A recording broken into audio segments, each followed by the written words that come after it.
할렐루야. 네, 반갑습니다. 오늘도 하나님 기뻐하시는 예배의 자리로 나오신 우리 사랑하는 성도님들 주님의 이름으로 환영하고 축복합니다.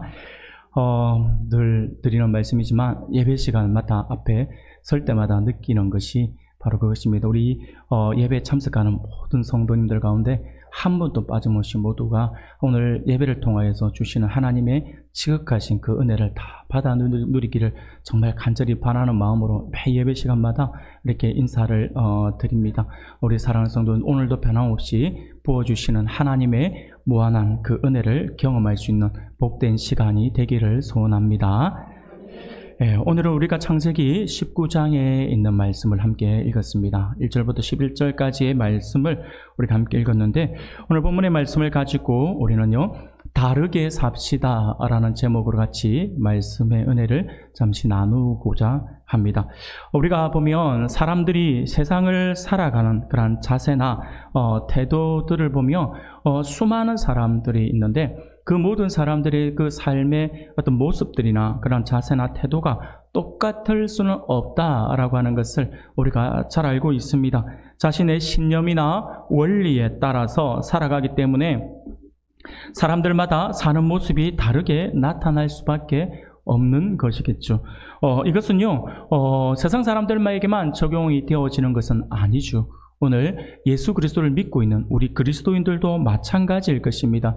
똑같이 예수를 믿고 있지만 우리가 배운 교리나 아니면 교훈 또는 자신의 믿음의 정도에 따라서 신앙의 크기가 다른 것처럼 세상을 살아가는 모습 또한 서로 다르다라고 할 수가 있을 것입니다.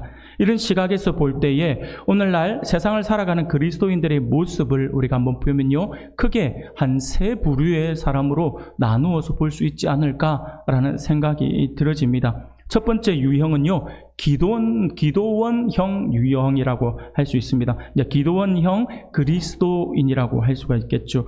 이들은요, 세상과 떨어져서 세상과는 전혀 다르게 살아가려고 몸부림치는 사람들이죠.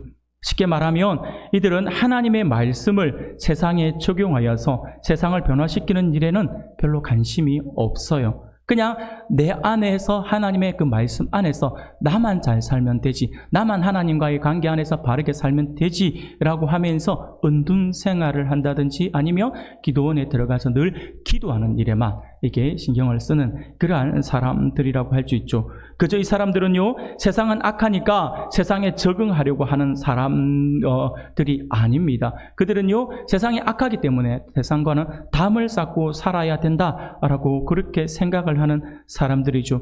그러다 보니까 이 기도원형 사람들은요, 흔히 말하는 대중가요나 팝송 같은 그러한 노래말이 흘려들어오면 그냥 단순하게 생각하는 거예요. 아, 마귀의 노래구나 라고, 이렇게 사탄의 노래, 마귀의 노래라고 이렇게 생각을 하면서 절대 그것을 부르지도 않습니다. 나도 모르게 흥얼거렸다라고 한다면 아, 내가 하나님 앞에 큰 죄를 지었구나 라고 그렇게 생각한다라고 하는 것이죠.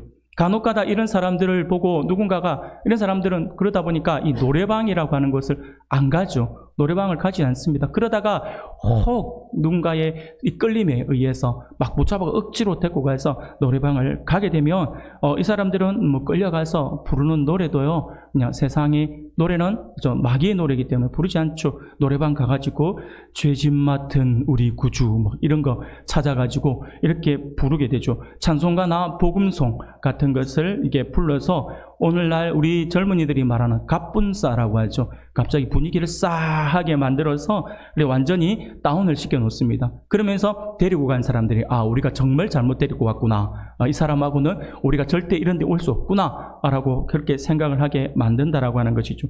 이런 사람들은요, 나만 다르게 살면 된다라고 생각을 하는 것입니다. 기도하면 세상은 변하게 된다라고 하는 확신을 가지고 그저 기도원에 앉아서 들어가서 기도하며 살아가는 사람들이라고 할 수 있습니다. 이들은요, 늘 말세다, 세상이 타락했다, 세상이 악하다, 이 세상은 더 이상의 소망이 없다 등의 말들을 거의 입에 달고 다니죠.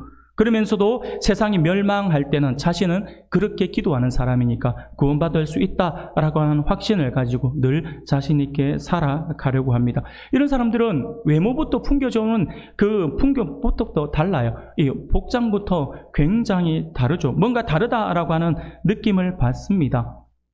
이런 청년들이 있다라고 한다면 이런 청년들에게 누군가가 다가와서 오늘 혹시 시간 있습니까? 라고 데이트 신청을 하게 되면 대뜸 그런 말을 하겠죠. 기도하고 응답받고 오셨나요? 하나님께서 그리 하라 하시던가요? 막 이렇게 하고 접근을 하려고 하는죠. 이런 사람들을 우리는 기도원형 사람들이다, 그리스도인들이라 할 수 있죠. 두 번째 유형은요, 정치가 유형이라고 할 수 있을 것 같아요. 세속형이라고 할 수가 있겠죠. 왜 정치가라고 이야기하냐면 앞에서는 이 모습 보이고 뒤에서는 또 이 모습 보이고 서로 위치와 장소에 따라서 달라지는 그러한 유형이라고 할 수가 있겠죠. 예수를 믿으면서도 세상 속에 적당히 타협하며 살아가는 사람들을 이야기합니다. 늘 이렇게 살면 안 되는데 라고 고민하면서도 적당히 세상을 즐기고 믿음도 적당히 지키면서 살아가는 사람이죠. 교회에서 보면 성도인데 밖에서 보면 전혀 성도의 냄새가 나지 않는 사람들이죠. 월요일부터 토요일까지는 세상에서 열심히 즐기다가 주일만 되면 성경책을 옆에 끼고 자신도 모르게 경건해지는 사람들이죠. 나도 내 모습이 왜 이러는지 나도 몰라. 그러면서 굉장히 경건한 모습을 보이려고 하죠. 이 사람들은요, 이런 이야기들을 자주 합니다.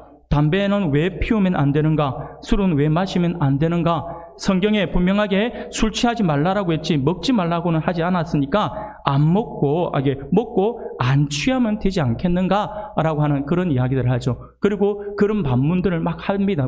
질문을 합니다. 굉장히 세게 이야기를 하면서 자기의 그런 생활들을 합리화시키려고 하죠. 이런 사람들은 적당히 취하고 적당히 즐기고 적당히 거짓말도 좀 하고 믿음 생활도 적당히 해야 한다라고 하는 사람들이죠. 그래서 이런 사람들 주변에 누군가가 신앙생활을 열심히 하는 사람들이 있으면 그에게 다가와서 그런 이야기를 합니다.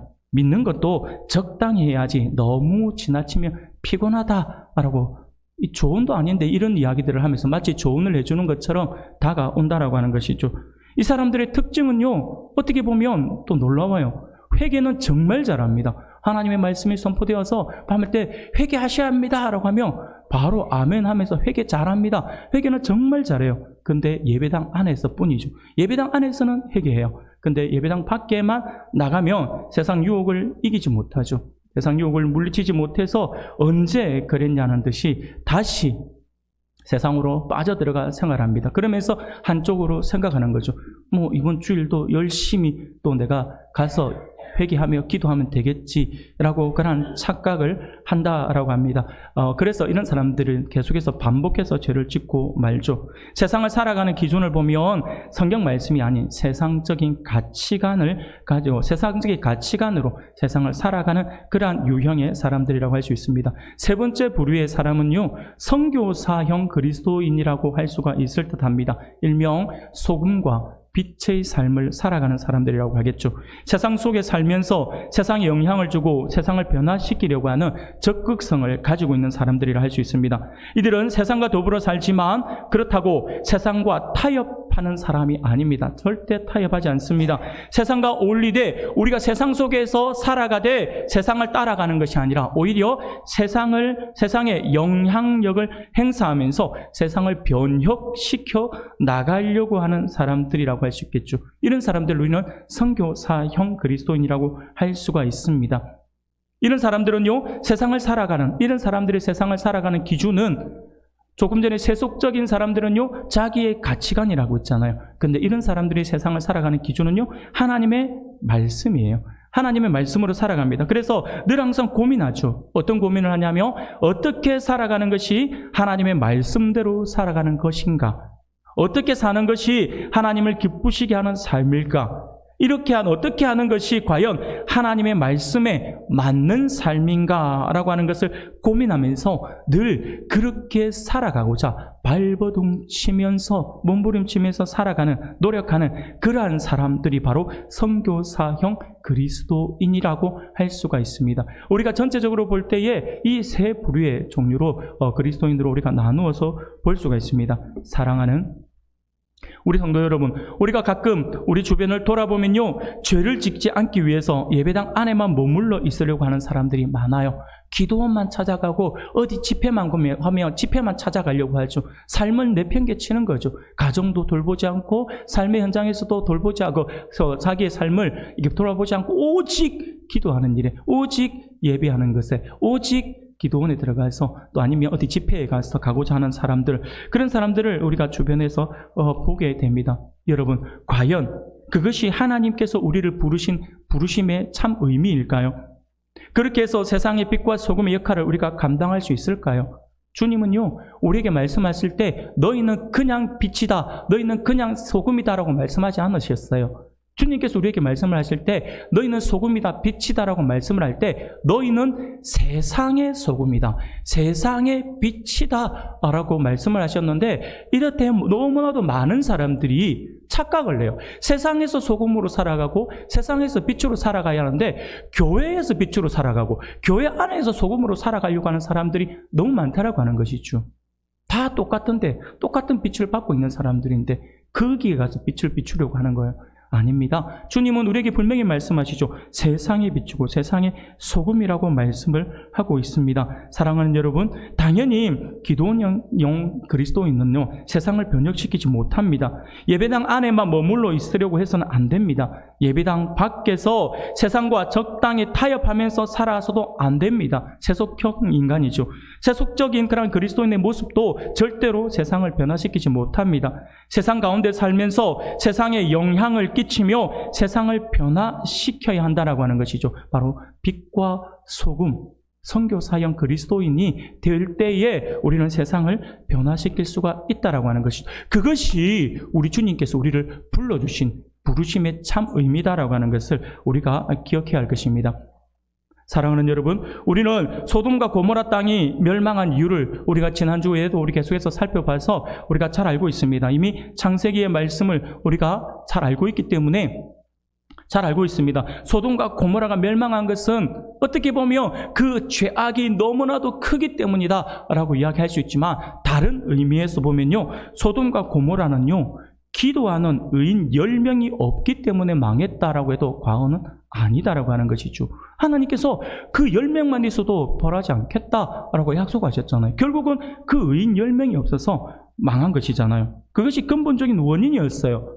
그런데 말씀을 준비하다가 문득 그런 생각이 들더라고요. 그러면 소돔과 고모라 땅에는 왜 의인 10명이 없었을까라고 하는 생각을 해보게 됩니다. 그러면서 계속해서 드는 생각이, 롯이 그곳에 있었잖아요. 롯은 뭐 했을까라는 생각이 들었습니다. 하나님의 사람으로서 롯은 과연 그곳에서 어떻게 살았기에 그의 영향을 받은 사람이 이렇게나 없었을까라는 생각을 해보게 됩니다. 심지어 소돔 땅이 멸망할 것이라고 하는 말을 들은 말을 사위들에게 전했을 때에 사위들은요, 롯의 그 말을 정말 진심 있게 받아들이지 않고 농담으로 받아들일 정도였다라고 하는 것이죠. 아니, 롯이 도대체 어떻게 살았기에 이런 모습을 보였을까라고 하는 것이죠. 그리고 내린 결론이에요. 결론은 뭐냐면 문제는 롯에게 있었다 라고 그렇게 말씀을 드리고 싶습니다. 그가 영향력 있는 삶을 살았다면, 그가 선교사형 그리스도인으로서의 삶을 살았다라고 한다면 과연 주변 사람들이 변화되어서 10명의 의인이 될 수도 있지 않았을까라고 하는 것이죠. 우리가 단순히 한번 계산을 해봅시다.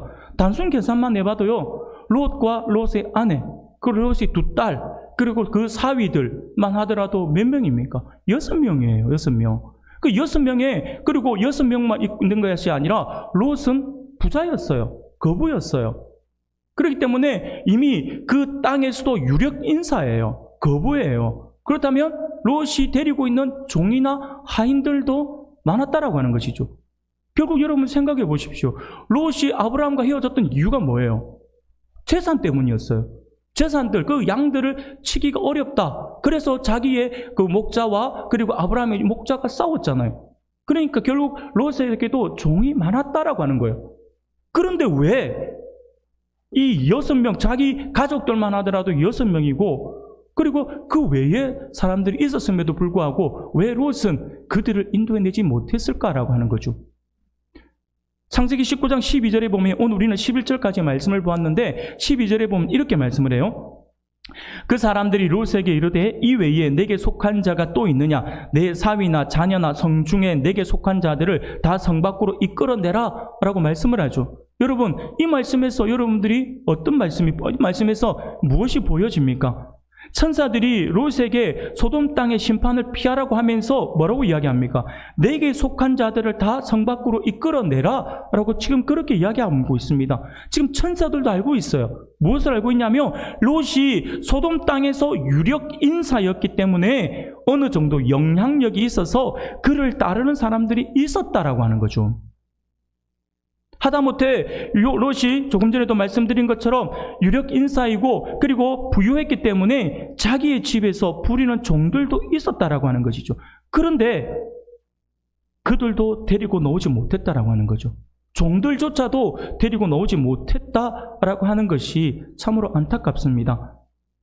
그런데 정작 소돔 땅을 피할 때 롯과 그의 두 딸, 이 두 딸밖에 없었다라고 하는 것이죠. 사위도 농담으로 여기고 따라 나서지 않았다라고 하는 거예요. 이 모습을 보면서 평소에 롯이 사람들 앞에서 유력 인사였긴 하지만 그의 말은 전혀 영향력이 없었다라고 볼 수밖에 없다라고 하는 것이죠. 그런데 이 롯이 어떤 사람이었는가에 대해서 성경이 내리는 평가가 놀라워요. 롯의 말을 사람들이 이렇게 듣지 않고 그렇게 영향력을 행사하지 못했음에도 불구하고 성경은 이 롯을 어떻게 평가하는 줄 아십니까? 베드로전서 2장 7절부터 8절까지의 말씀을 보면 이렇게 말씀을 합니다. 우리가 같이 한번 읽어볼까요? 앞에 화면에 나옵니다. 우리 같이 읽겠습니다. 시작. 무법한 자의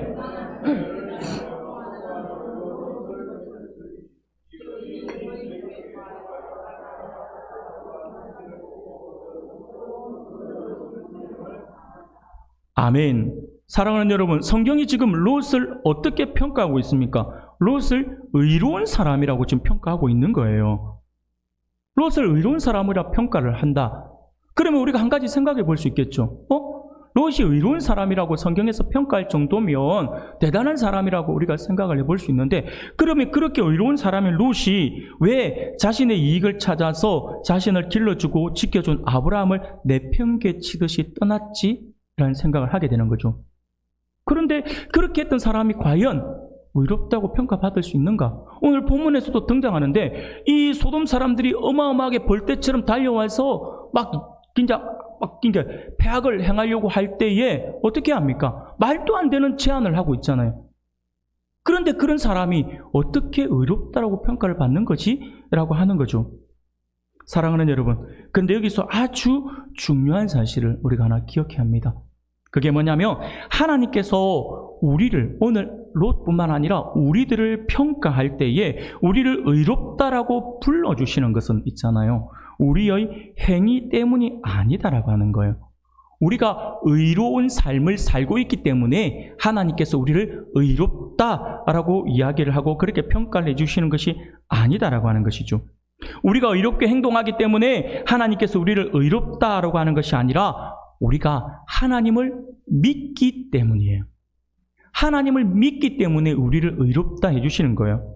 창세기 15장 6절에 보면요, 이렇게 말씀을 하죠. 아브라함이 여호와를 믿으니 여호와께서 이를 그의 의로 여기시며 라고 말씀을 하죠. 이때 아브라함은요, 할례를 받기 이전이었어요. 할례를 받았기 때문에 의롭다라고 평가를 받는 것이 아니라 할례 받기 이전에 하나님께서 아브라함이 하나님을 믿는 그 모습을 보시고 의롭다라고 칭해 주셨다라고 하는 것이죠. 아브라함이 하나님을 믿을 때에 하나님께서 이를 그의 의로 여겨주신 것이죠. 아브라함이 잘난 것이 아니고 아브라함이 의로운 행동을 해서가 아니라 그의 믿음으로 인해 하나님께서 의롭다라고 칭해 주신 것이죠. 이런 믿음의 사람 아브라함과 함께 했던 롯이잖아요. 그래서 아브라함의 영향을 받은 거예요. 아브라함의 영향을 받아서 그로 인해서 이 롯 또한 하나님을 믿는 사람이었다라고 하는 것이죠. 그러므로 지금 성경에서 롯을 의롭다라고 평가하는 것은요, 한마디로 롯이 정말 착하고 의로운 삶을 살아서가 아니라 롯 또한 하나님을 믿는 사람이었기 때문에 그렇다라고 볼 수 있다라고 하는 것이죠.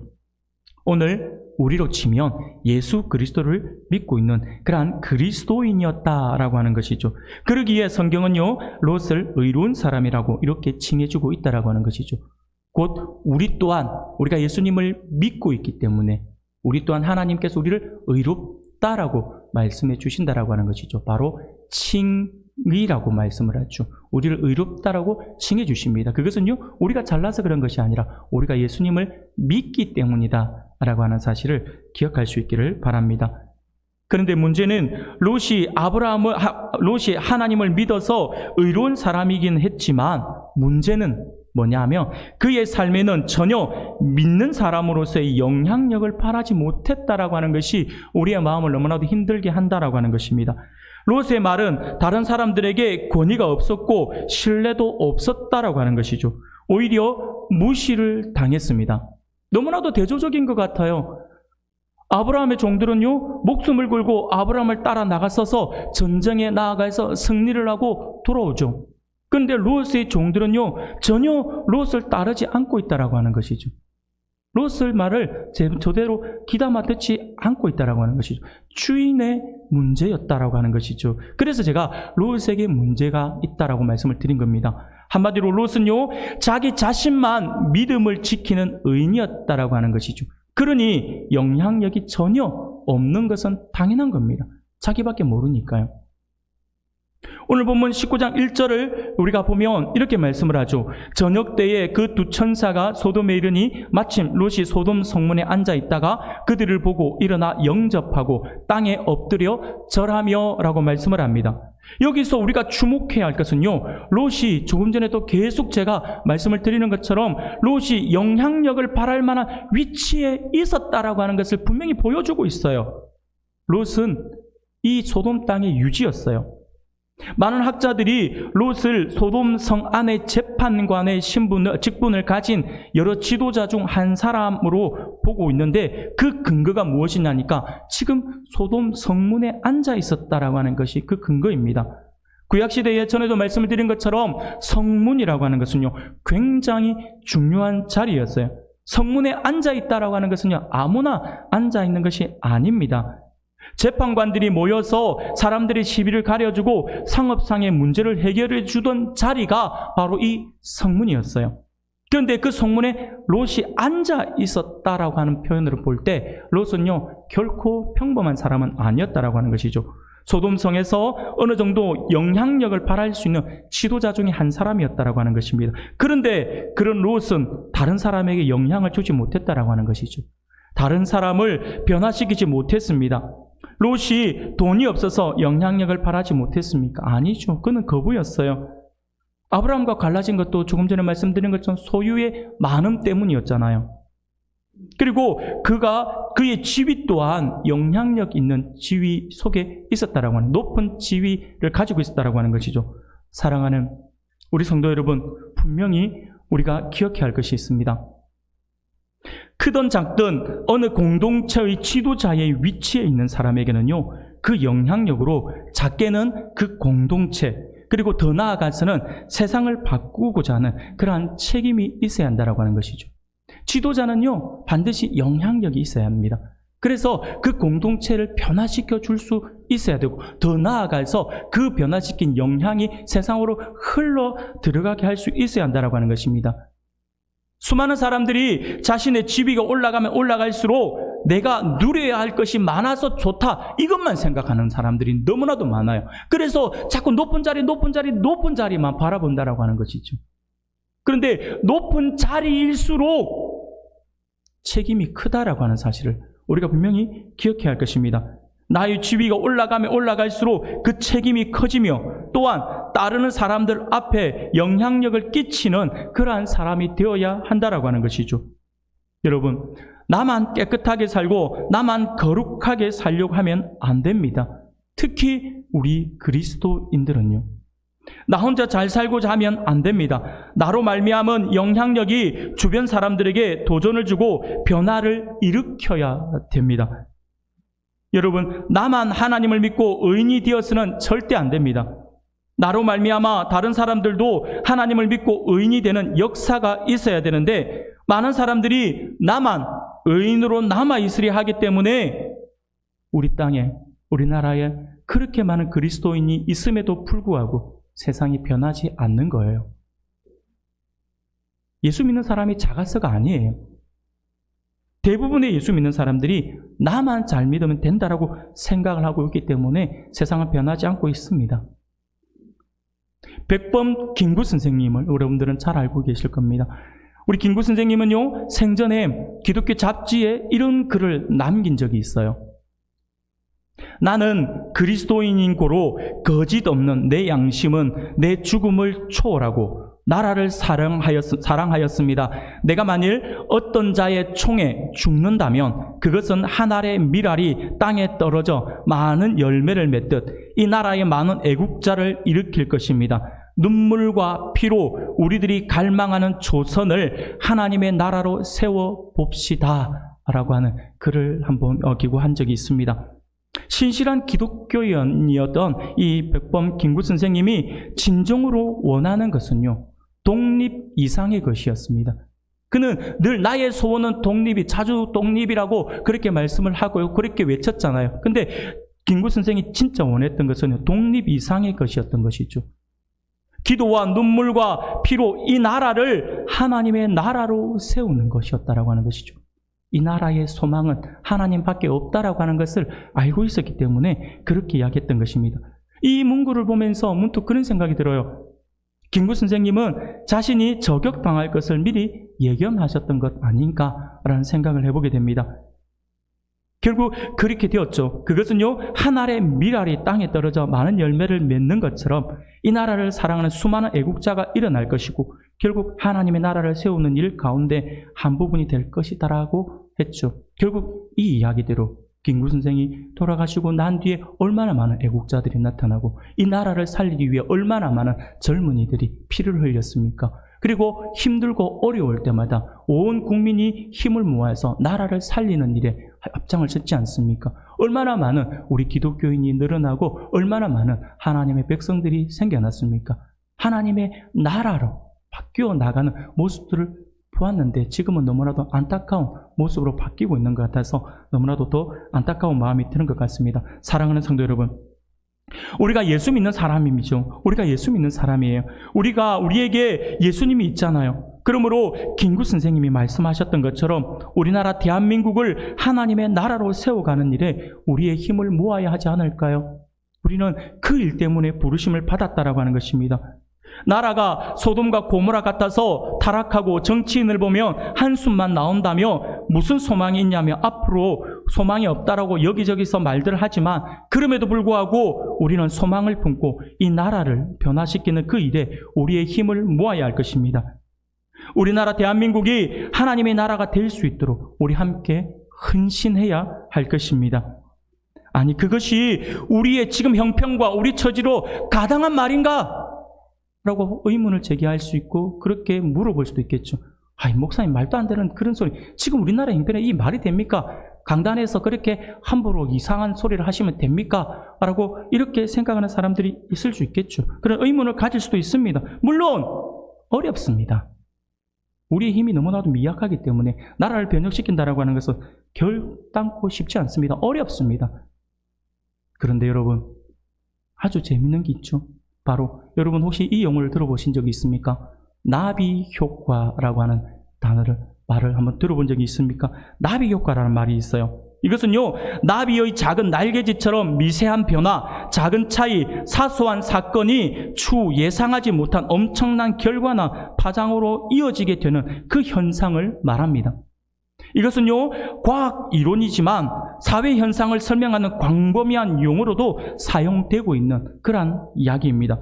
무시해도 될 만큼 작은 차이지만 미약하고 사소한 행위로 시작되었으나 연쇄적으로 점진적으로 조금씩 큰 파장을 일으키면서 결국에는 전혀 예상치 못했던 큰 변화를 초래하는 그 경우에 우리는 나비 효과라고 하는 이 단어를 쓰게 된다라고 하는 것이죠. 사랑하는 여러분, 그렇습니다. 나라를 변화시키는 것이 큰 개혁을 통해서 이루어지는 것만은 아니다라고 하는 것이죠. 제가 우리나라가 하나님의 나라가 될 수 있도록 우리 함께 헌신합시다라고 분명히 말씀을 드렸습니다. 이것은요, 나라를 완전히 개혁하자라고 거창하게 우리가 일어나자라고 하는 것이 아니라 작은 것부터 시작하자라고 하는 거예요. 작은 것부터 시작하면 됩니다. 먼저 우리 가정에서부터 시작하면 되는 거예요. 남들이 한다, 남들이 안 한다, 이걸 보고 하는 것이 아니라 내 혼자 발버둥 쳐봤자 무슨 소용이 있냐가 아니라 나부터, 나의 가정부터 시작해보자라고 하는 거예요. 예배하는 가정이 되고 하나님만 바라보는 가정이 되고 우리 주님이 주인이 되는 그 가정이 되게 해봅시다.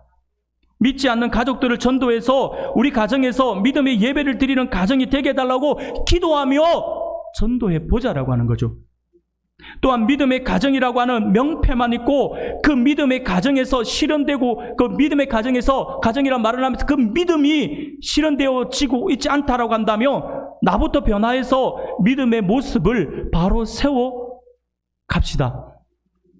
가족들이 예배를 소홀히 하고 자녀들이 하나님을 온전히 믿지 못하고 사위나 며느리가 하나님을 온전히 믿지 못하여 예배를 등한시하는 가정이라고 한다면 그들에게 선한 영향력을 끼침으로 믿음의 가정을 세우고자 노력해 나갑시다. 너 왜 그러니? 이런 식으로 하면 안 돼! 라고 하면서 책망하고 무조건 지적만 할 것이 아니라 나부터 참 예배자로 서보자라고 하는 거죠. 그 작은 변화의 몸짓이 시작이 되는 것입니다. 이것이 도화선이 되어서 결국 우리 교회에 새로운 은혜의 물결이 솟아나게 될 것입니다. 저는 그것을 확신합니다. 그 은혜의 물결은요, 에스겔서 47장의 말씀처럼 우리의 강단에서 흘러서 온 교회를 적시게 될 것이고 더 나아가서 우리 장님, 우리 지역과 그리고 사 지역으로 그 물결이 분명히 흘러 들어가게 될 것입니다. 이것이 곧 나라를 변화시키고 하나님의 나라를 세워가는 일로 연결된다라고 하는 사실을 믿으시길 바랍니다. 사랑하는 성도 여러분, 하나님의 백성으로서 우리는요, 꿈을 꿔야 합니다. 꿈은요, 아이들만 꾸는 게 아니에요. 꿈을 꾸는 것은요, 나이에 상관이 없습니다. 연세가 많다고 해서 아이고 이제 나는 파이다 이러시면 안 됩니다. 내일 내가 주님께 부름을 받더라도 오늘 내가 꿈을 꿀 수 있기를 바랍니다. 하나님은요, 꿈꾸는 자를 통해서 역사해 주십니다. 우리가 꿈을 꾸면서 그 일들이 현실로 다가오도록 우리가 기도하며 노력해야 한다라고 하는 것이죠. 그것은 우리의 작은 변화를 위한 몸부림이 될 것이고 우리의 몸짓에서부터 시작된다라고 하는 것을 반드시 기억할 수 있기를 바랍니다. 사랑하는 성도 여러분, 우리는 노예제도 폐지 그러면요, 한 사람을 먼저 떠올리잖아요. 가장 먼저 떠올리는 사람이 누구입니까? 아브라함 링컨을 떠올려요. 그래서 링컨 그러면 노예제도 폐지, 이것이 마치 대명사인 것처럼 우리는 그렇게 생각을 하죠. 그런데 있잖아요, 링컨 이전에 먼저 평생을 노예제도 폐지를 위해서 싸웠던 정치인이 있었어요. 물론 미국은 아니에요. 영국의 정치인이었어요. 영국에서 있었던 이 정치인이 있었는데 그가 누구였냐면 한번 들어보신 적 있는지 모르겠어요. 윌리엄 윌버포스라고 하는 사람이에요.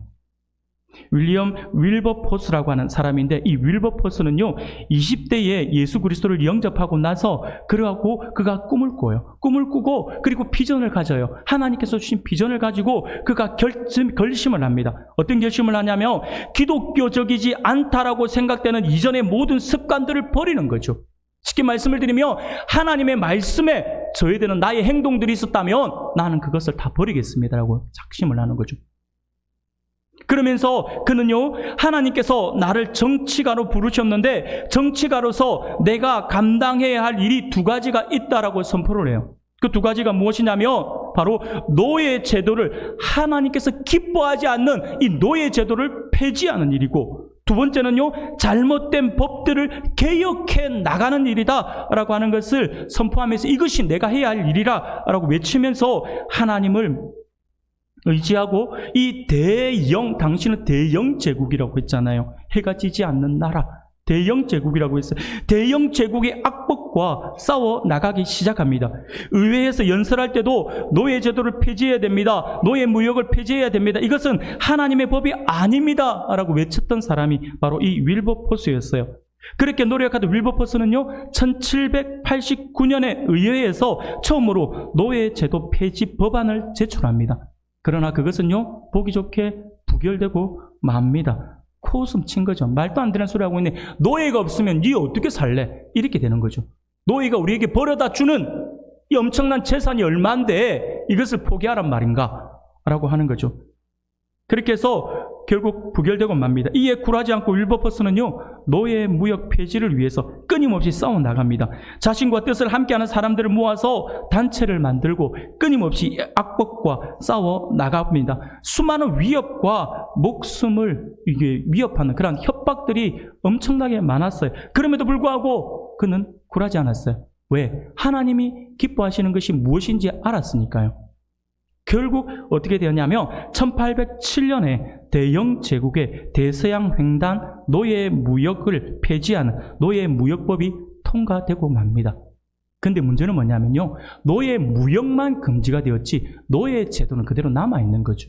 그러니 이것을 없애야 되는데 왜 이것을 남겨두느냐라고 해서 다시 싸우기 시작합니다. 끝까지 싸워요. 끝까지 싸우다가 결국에는 어떻게 되냐면 윌버포스는요, 결국 하나님께서 자신에게 주신 그 꿈인 노예 제도를 자체를 없애려고 그렇게 노력해요. 그런데 윌버포스가 언제 죽냐면 1833년에 죽음을 맞이하게 됩니다. 그런데 있잖아요, 얼마나 놀랍고 얼마나 감사한 것은요, 놀라운 것은요, 윌버포스가 죽기 3일 전에 대영 제국의 노예 제도를 폐지하는 노예 제도 폐지법이 통과되는 것을 그가 목격하고 하나님께 감사하면서 하나님의 부르심에 갔다라고 하는 거죠. 그가 꿈꾸고 평생을 바친 것, 결국 그가 보고 갔다라고 하는 것입니다. 결국 하나님이 주신 사명을 온전히 이루었다라고 하는 것이죠. 이후 수많은 사람들은요, 이 윌리엄 윌버포스를 뭐라고 이야기하냐면 윌버포스는 영국의 양심이다라고 이야기를 할 정도로 대단한 사람이죠. 윌버포스는요, 총체적 부패 속에서도 의와 양심을 포기하지 않고 지도자의 모범을 보였던 그러한 사람이었어요.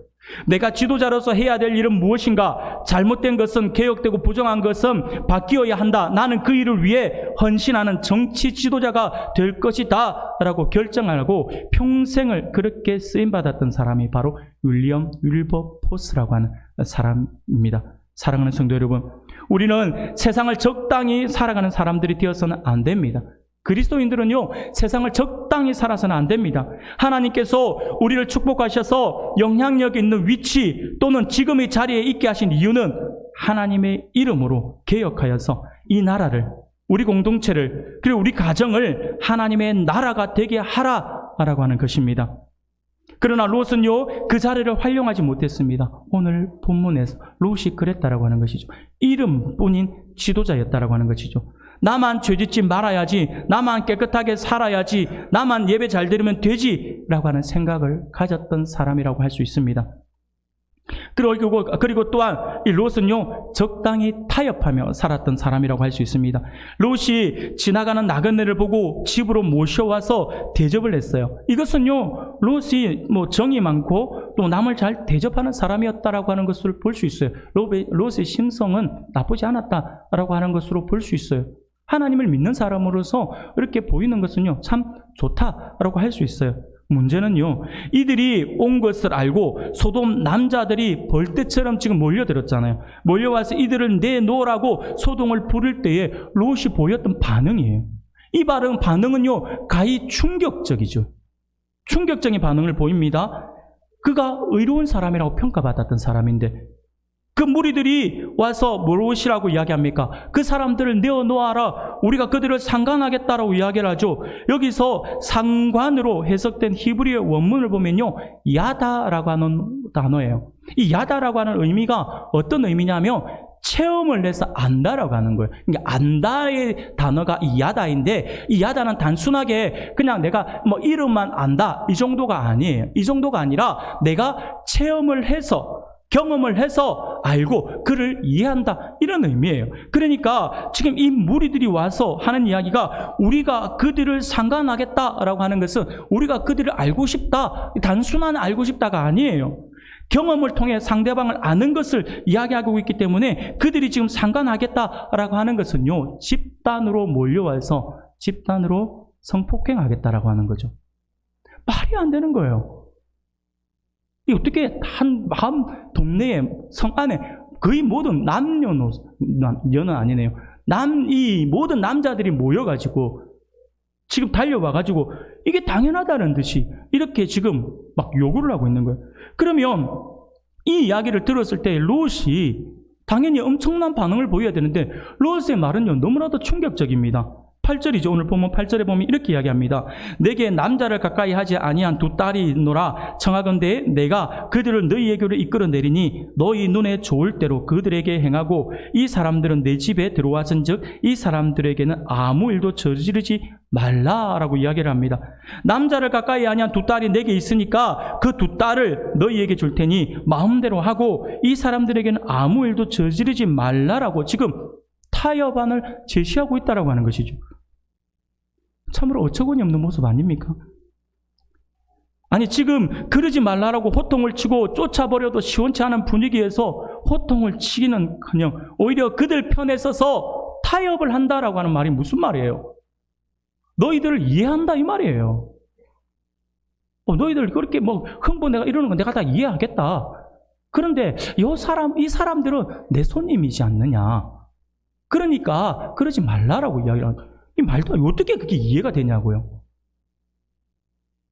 그들과 타협하려고 하는 것은요, 말이 안 되는 게요. 그것도 자신의 사랑스러운 두 딸을 두고 이런 어처구니 없는, 이 말도 안 되는 충격적인 이런 이야기를 아버지가 할 수 있냐고요. 꼭 이런 사람들이요, 나중엔 또 그런 말을 해요. 나중에 보면 왜 그랬냐라고 하면 그들의 기세가 하도 등등해서 이러다가 우리 가족 모두가 죽을 것 같아서 몇 명 희생해서 우리 가족들 다 살리려고 그래. 대를 위해 소를 희생했다. 이딴 소리를 하겠죠. 여러분, 대를 위해서 소를 희생한다. 말은 거창하게 들려지지만 우리 그리스도인들은요, 그 소도 우리가 희생해서는 안 됩니다. 작은 자의 목소리를 외면해서는 안 됩니다. 크다고 무조건 큰 것을 위해서 작은 것을 희생해야 된다. 저는 모르겠습니다. 저는 그렇게 보지 않습니다. 모두가 함께 가야죠. 사랑하는 성도 여러분, 롯이 여기서 제안을 해서는 안 됩니다. 그 제안 속에 오히려 죄를 인정하고 방관하는 모습이 들어있기 때문이죠. 호통을 쳤어야죠. 내 두 딸을 내어줄게가 아니라 너희들 이렇게 살면 안 된다라고 해야 되죠. 그러다 너희들 다 죽게 된다. 책망해야죠. 그렇게 살지 마라. 하늘이 무섭지 않느냐라고 하면서 호통을 쳐야죠. 그렇게 선포를 해야 합니다. 실제로 소돔과 고모라는요, 이런 죄악 때문에 망해가고 있었지 않습니까? 하나님께서 영향력 있는 위치에 세워주셨으면 타락하고 범죄하는 그들에게 제안하고 타협하는 것이 아니라 하나님의 말씀을 가지고 선포해야 되는데 롯은 그렇게 하지 못했다라고 하는 것이죠. 하나님께서 왜 롯을 소돔 땅에 유지로 세워주시고 그를 거부로 만들어 주셨냐라고. 그 위치에 있으면 그 위치에 맞는 삶을 살면서 하나님께서 나를 왜 이 자리에 세워주셨을까를 보면서 하나님 뜻에 맞는 모습을 가지려고 노력해야 되는데 롯은 전혀 그러지 못했다라고 하는. 그 모든 부가, 그 모든 유지, 높은 지위가 내가 잘나서 된 것이니까 나만 잘 살면 돼라고 하는 것과 뭐가 다릅니까? 사랑하는 여러분, 믿음의 사람들은요, 제한하는 사람이 되어서는 안 됩니다. 믿음의 사람들은요, 불의 앞에서 제한하는 사람, 그것과 타협하는 사람이 되어서는 안 됩니다. 믿음의 사람들은 선포하는 사람이 되어야 합니다. 하나님의 말씀을 선포해야죠. 예수 믿는 사람들은 세상을 향해 선포할 수 있어야 할 것입니다. 그렇게 살면 안 된다라고 세상에 외칠 수 있어야 할 것입니다. 그들이 망하는 것을 안타까워해야 한다라고 하는 것이죠.